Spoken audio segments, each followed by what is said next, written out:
each different bubble of reality is true.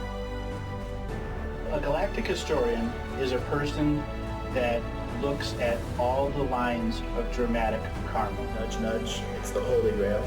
Improvised. Mysterious. It's counter psychic intelligence. Why is DNA farming of this star cluster so important? Because we do manifest our reality. We do create our reality.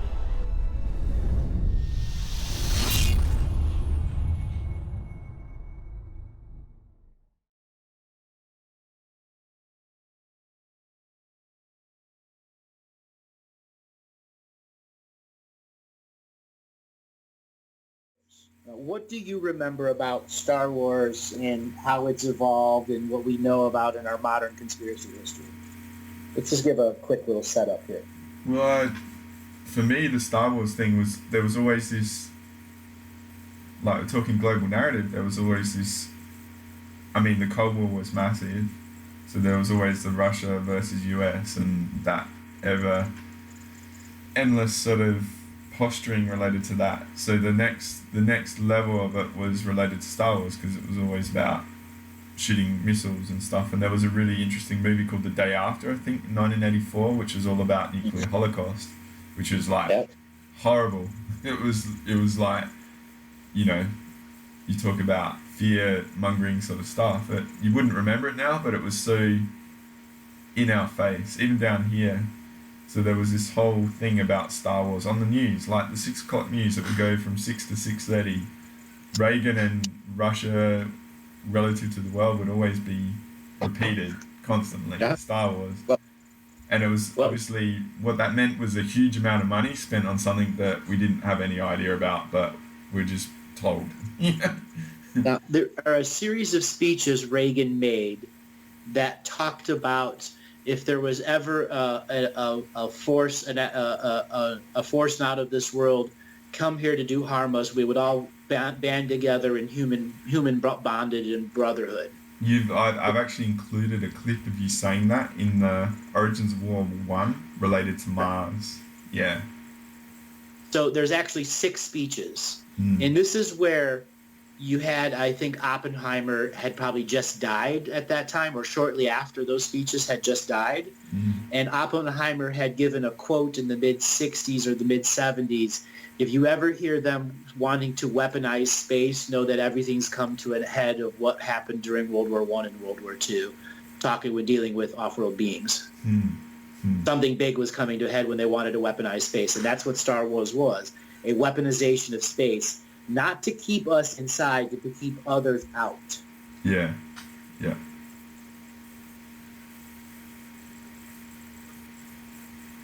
So Star Wars had a series of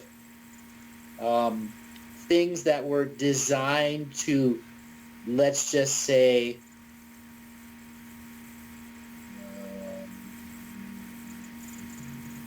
harm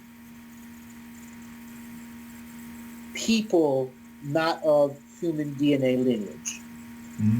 So it could be very selective.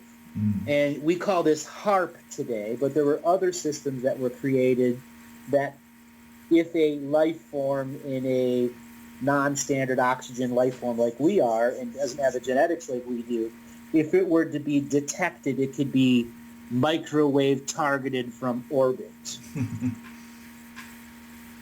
Okay.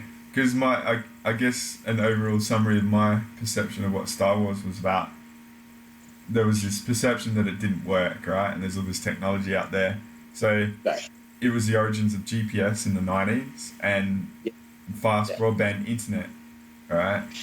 So global broadband satellite-based internet, which was available to the military in the mid-70s at the gigabit speed. Okay? At the gigabit speed. We don't even have gigabit speed now, right? That's what we're sort of saying. It's like talking 40 years ago, the military had it. Yeah. So, They had it in mass implementation. It's been around since the late 40s, actually. When they finally made the transition from mechanical AI, like a Cypher AI system, to an actual digital AI system that could exist in the electrical frequency and conductivity between machines. That's what made it an intelligence that they could use different apparatus for it to filter through data, information, so they can communicate to it, train it. Interesting.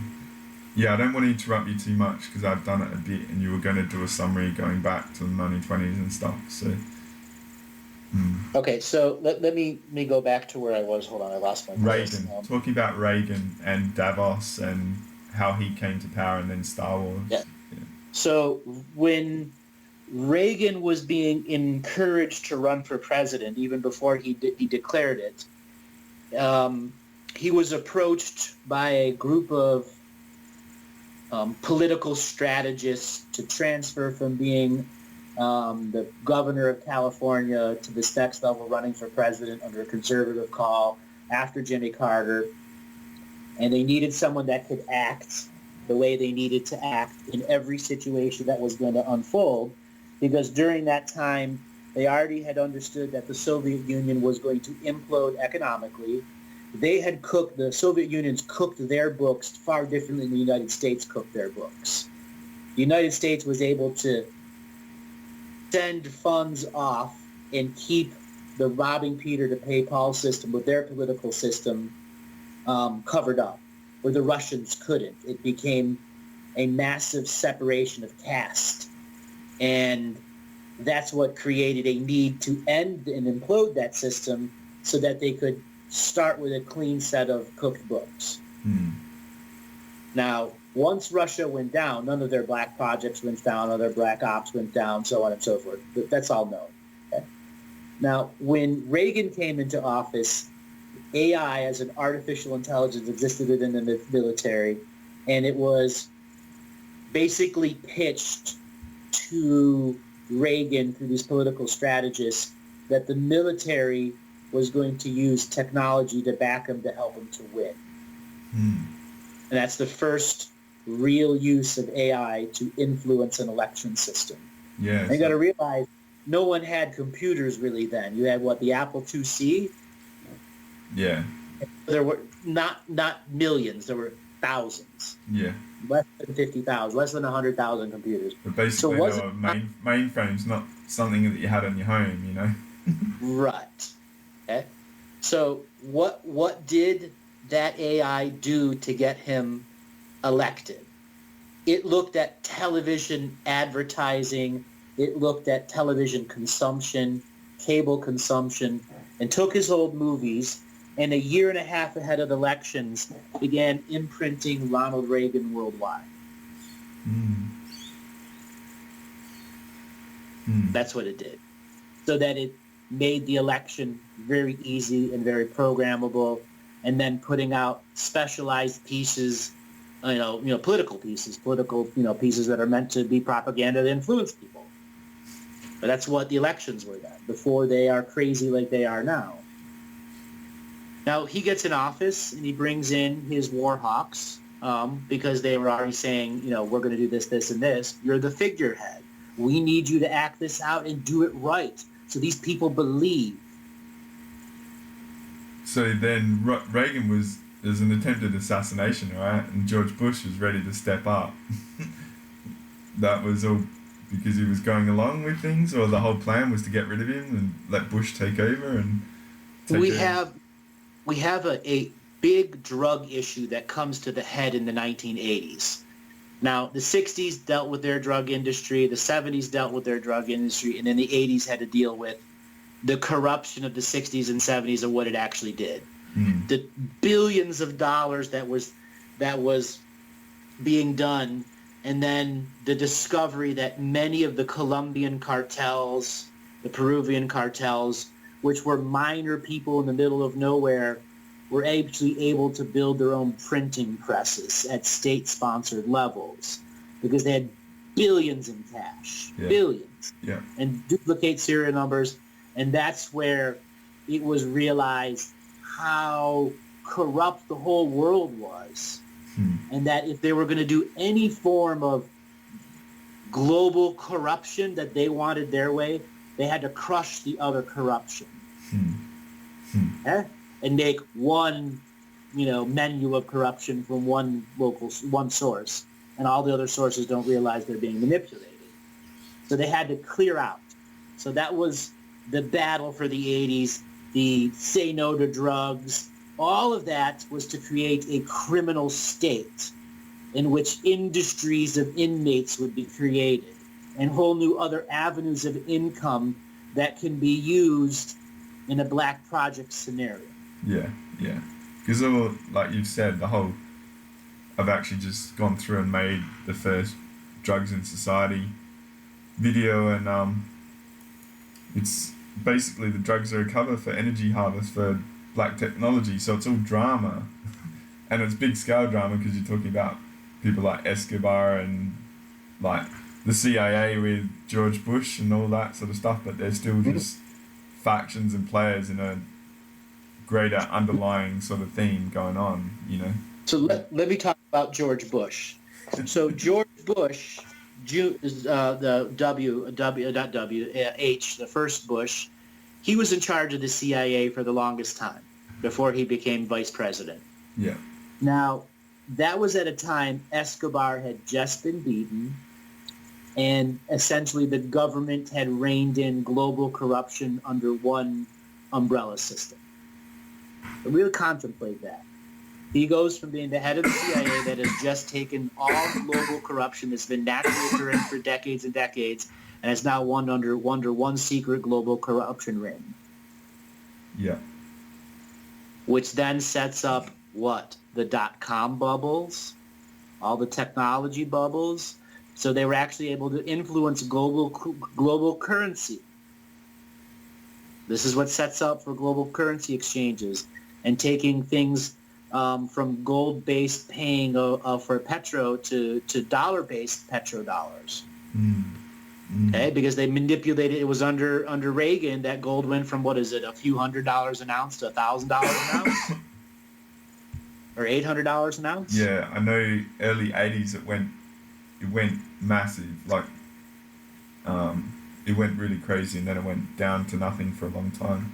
There was this really big spike in gold. Right. That was so that the chip producers who bought gold could raise the price on their computer chips.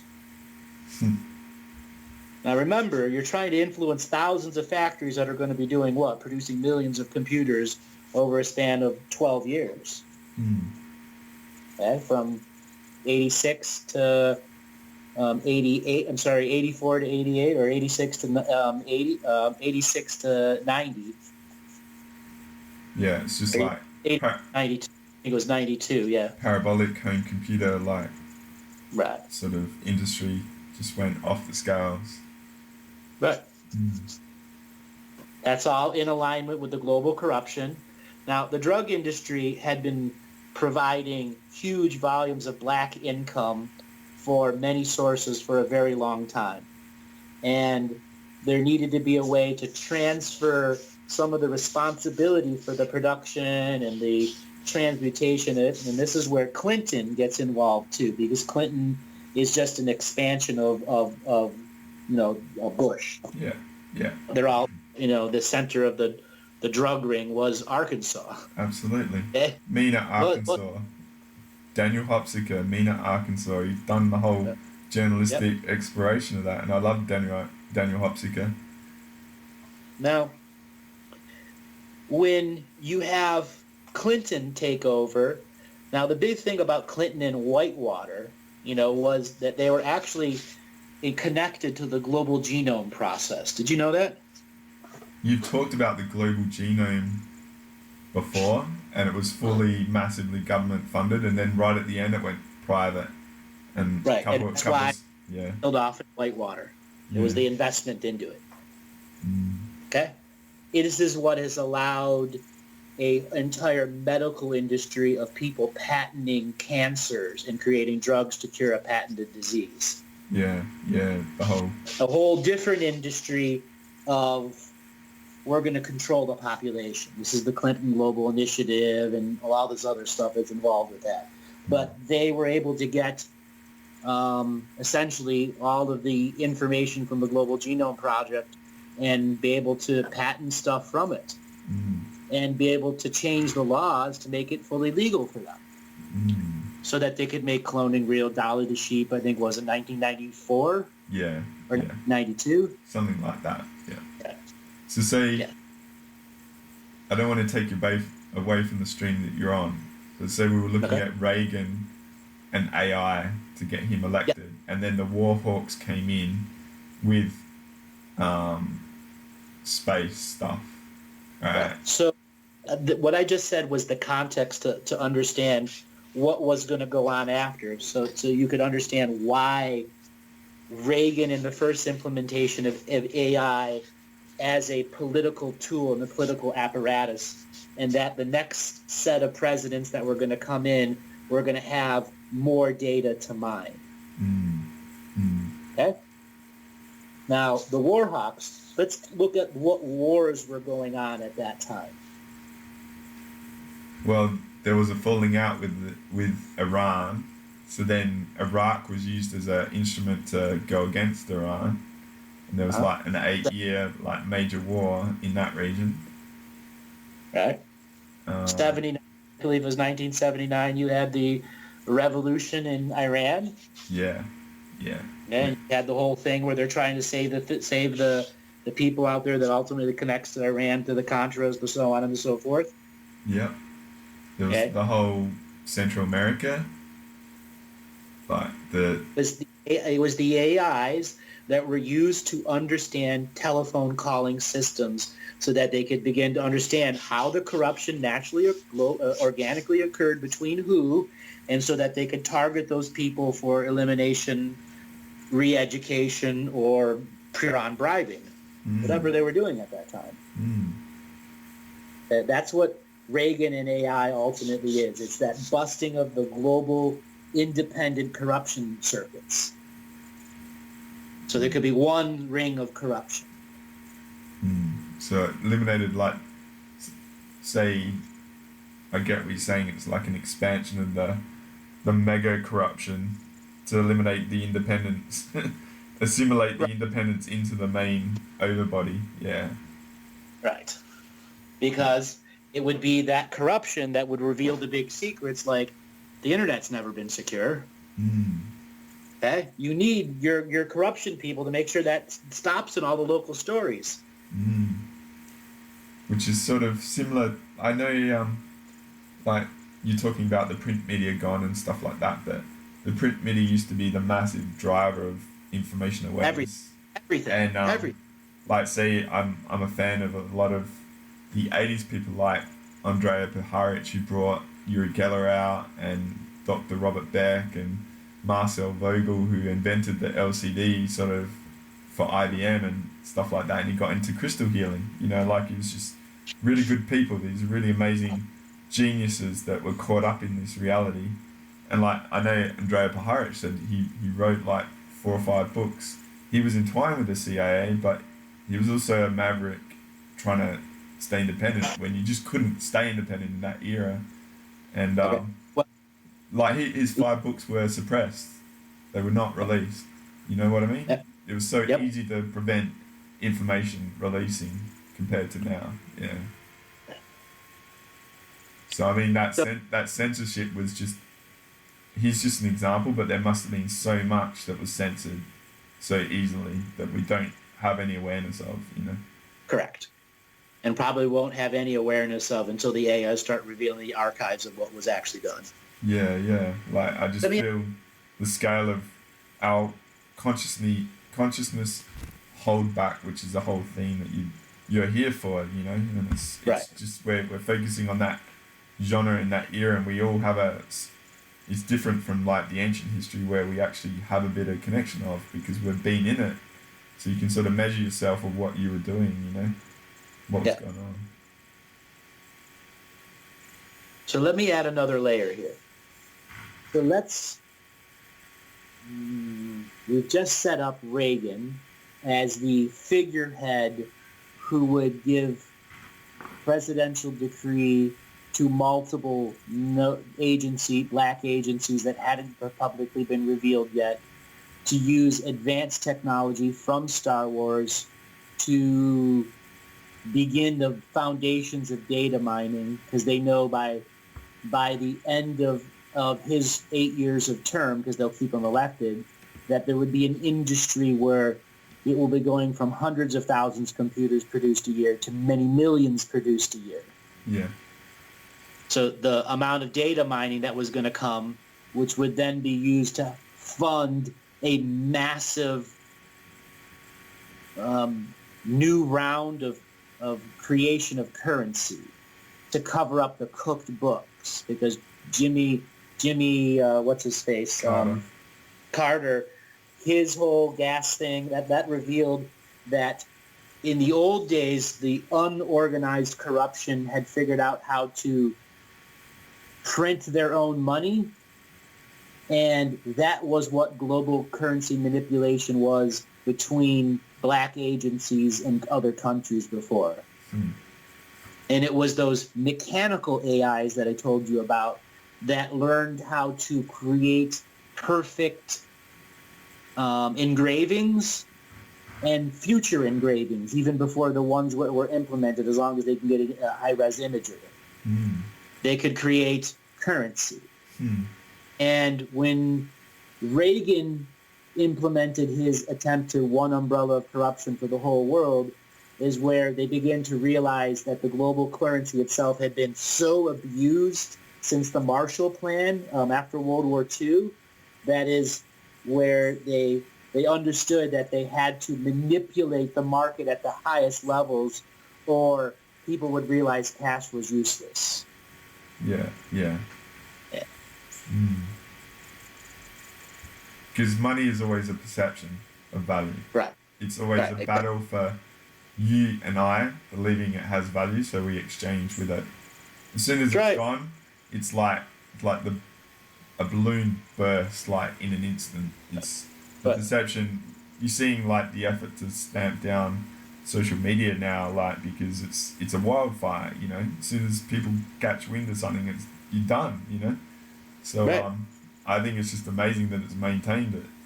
You know what I mean? Like, even now with the cryptocurrencies, and there's a whole stamping out of them, you know, just it was sort of a trap, I felt like, but it was a valid sort of exploration. But no. Cryptocurrencies from the very beginning was an attempt at creating a whole new avenue of people thinking you had freedom from the money. True, absolutely. Okay. It's because you've got that fundamental that you want to break free of the system. That's the trap in itself, you know. That's the trap in itself. It's like NLP, money NLP. Yep, exactly. And unfortunately, if it's a code, it can be cracked. Yeah. Okay. I saw an article by on Zero Hedge where Snowden said in 2013 they knew all about it. NSA. Right. That's why I've been saying since day one, unfortunately, our revaluations of currencies are all fake, all of that, including cryptocurrencies. Yeah. There may be good people in the industry with a set of blockchains that are okay, but it's only a matter of time until somebody with a better code-making system or code-breaking system breaks it and abuses it. Yeah. We just had that in Japan in January, $540 million stolen from a major Cointel. Yeah. Okay? So you're talking perception management. There's the narrative for cryptocurrency and perception management is it's not stable. You know, the whole constant thing coming out that's not stable. All right. But the whole other money system, there's never a breach in that perception ever. That it's instability. Other than a bank being robbed. Yeah, it's funny. Right. But let's stop here, right? And we're doing the overarch of like the 80s and stuff like that. I brought up something before, the Inslaw affair. All right. Okay. I don't want to stay like do too many tangents and stuff. Okay. So remind some of the details. Well, basically, from my perspective, I actually was thinking about this the other day. I haven't looked at it for maybe I don't know, 8 years. But what was happening is there's some very smart people who had access to sort of the back data of, say, criminality systems that police stations had, and that they worked out a way to create a system that would identify avenues of information that would bring things up very quick to people, rather than something that would take months. It would be a system that had its fingers in many things that would bring access to things. And then what happened was that these guys were geniuses, and they obviously had security clearance to access sort of to data and that. And then they presented their product, and it got, it was massively supported by the government, and all of a sudden it was like blacklisted. They didn't want to deal with these guys, and it seemed like what happened was the government reverse engineered their software, and then they took over and expanded it, and it morphed into some, they called it the octopus, where it was in all these systems and all these governments around the world, and it was, you're talking about like gaps left in hardware to allow hacking. Well, it was like an infiltration software used by the US government, perhaps. I don't know. That's a bit of a summary, mate. Might be off, but... So what we're now talking about is so the military-industrial complex from the 40s, 50s, and 60s and 70s had its own independent corruption within itself. And what you're talking in this Inslaw affair, it is an implementation of AI to root out organic corruption within the military-industrial complex. Yeah, right? It's like some big, if we use the drugs as a metaphor, a cartel that's eliminating its independent distributors because it wants to take over the whole division and stuff. And and that's the AI link. That's the purpose of this, because it was like, it felt to me now we're talking about AI context. It was something AI related. Yeah. So also those guys probably created an algorithm that at the time compressed data faster than any other algorithm had been created. Remember, math still had to catch up with the mass explosion of computers that were going to come. Yeah, like these guys were geniuses. Like they created something incredible. So they created an algorithm that allowed mass data transference over copper wire. Okay? Yeah. In the common, the technology that you and I were using at the time, the dial-up phones. Yeah. Rotary phones at that time. Atari 2600s. Atari 2600.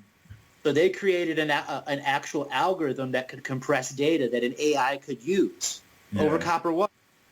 Yeah, so there was some super genius in what they did, and then it got discovered, and then they got reverse engineered or something like that, and then it got hooked into some bigger system, which is, what you're saying, the AI, because that, even a concept of an AI being released was like massive red flag, and this reporter Danny Casolero was like a major threat, and it's a fascinating story, mate. So please go on. So in this particular story, you've got lots of, let's just say, angles and avenues of influence that have greater relevance and resonance with the rest of conspiracy world that was grown from that era of time. You had, I think it was Gary McKinnon. What year was his big deal where he discovered all the off-world space? I think it was like 99, and then he had a Camelot interview in 2006, and then the whole legal issue started right around then. Which like so 2006. So it was 2006 the legal issues began, but 99 around 99. So that would have been 5 years, 4 years, 3 years after 96. Yes. You had what was 96?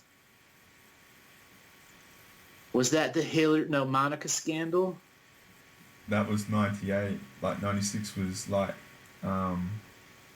Yugoslavian war. Kosovo?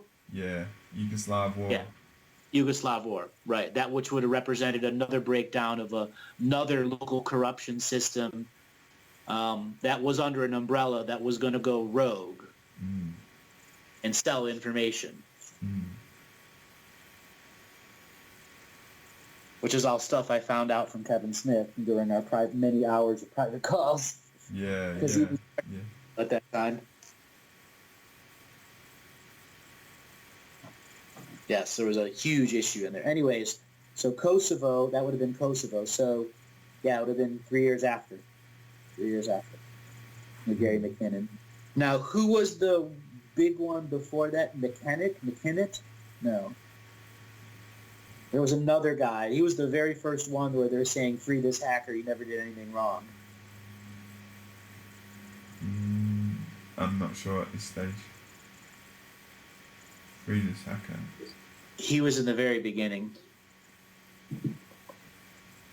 Yeah, I'll just go online and I'll look. Power of the internet. Yeah. AI, have you listened through my iPad, and are you going to have something ready for me as I type in? And if anyone doesn't believe that, just have your phone next to you and start talking in a common voice. And guess what? When you go to search, what's waiting for you? What you're talking about. It is very funny, mate, because it feels like it's even intuitive. Some of the things, like I'm actually typing words in and it already knows what I'm going to type in sometimes.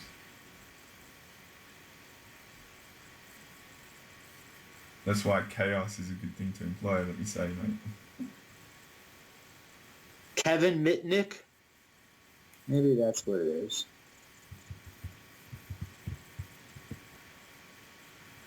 Gary McKinnon's number 1.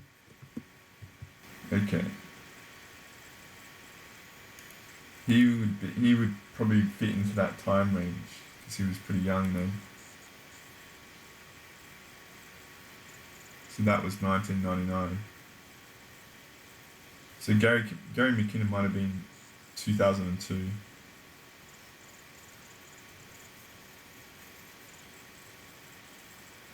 All right, so Kevin Mitnick was caught trying to hack Nokia, Motorola, and the Pentagon at the same time. Because Nokia was the European cell phone deliverer and Motorola was the Japanese cell phone deliverer, or Asian cell phone delivery that was going to mass implement everything that had the hackable chip. And that's what he got access to. And then the other one is, what's his name? Lulzsec, which was a rogue CIA group.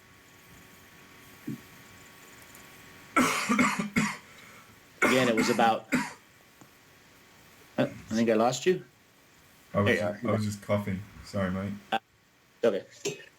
So that would have been, again, stopping the internal corruption. So one of the first implementations of AI was when you had multiple mechanical AIs